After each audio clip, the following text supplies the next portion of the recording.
Hello everyone, this is CS Divesh Goyal, practicing company secretary from Delhi.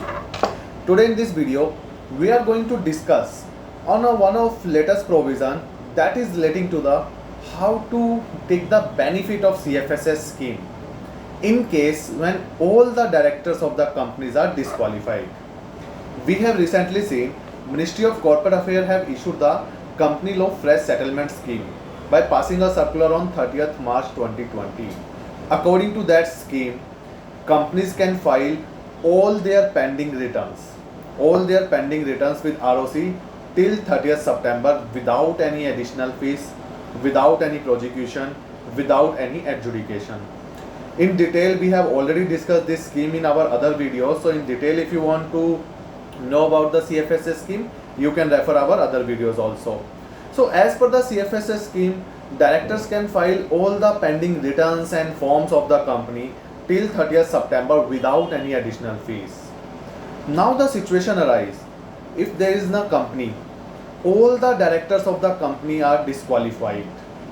In that case, how to take the benefit of this scheme, how to file the form with the ROCs, because if all the directors are disqualified, it is impossible for the company to use DSC of those persons to file the form with ROC, because under Companies Act there is no provision for removal of disqualification of director.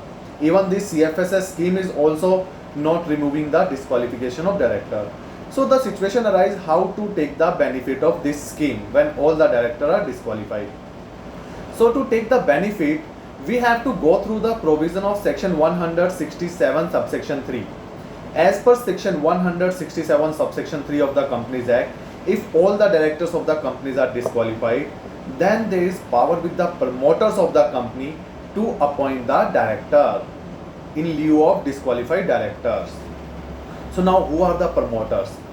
As per section 2 clause 69 of the Companies Act, promoters are the person whose name is mentioned under prospectus of the company, whose name is mentioned under annual return of the company, according to whom the directors of the companies are accustomed to act.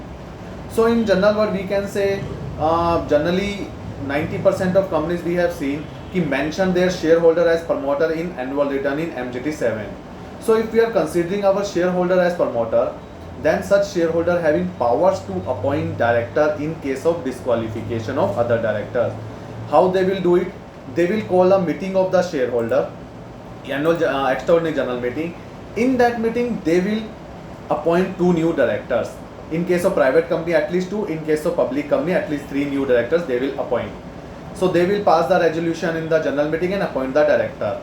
After appointment, they will submit the document with registrar of companies in physical for appointment of any one of those 2 or 3 directors from the back end of the ROC.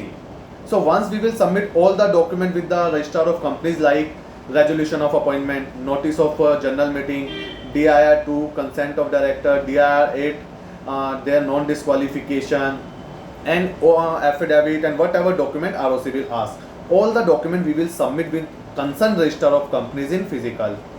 Once all the documents are submitted with the registrar of companies, they will go through the document. If they are satisfied with the document, they will appoint 1 director from the back end on the MCA side. So they will update 1 director on the MCA side and their digital signature on the MCA side.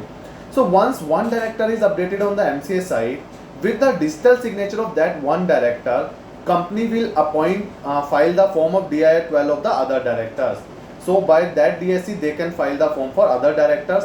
Now on the master data of the company there are the directors who are not disqualified. So now the company can take the benefit of this scheme. Company can file all the pending form under this scheme with digital signature of such new directors. However, document must be signed in the concerned year by the concerned directors, but e-forms can be signed by the new directors. So by following this process, companies where all the directors are disqualified, they can take the benefit and they can use this process to take the benefit of the CFSS scheme. Our complete write-up on this process is already published on my blog, that is www.csdiveshgoyal.info. For regular updates of the corporate videos and the articles, please subscribe our YouTube channel. Thank you so much.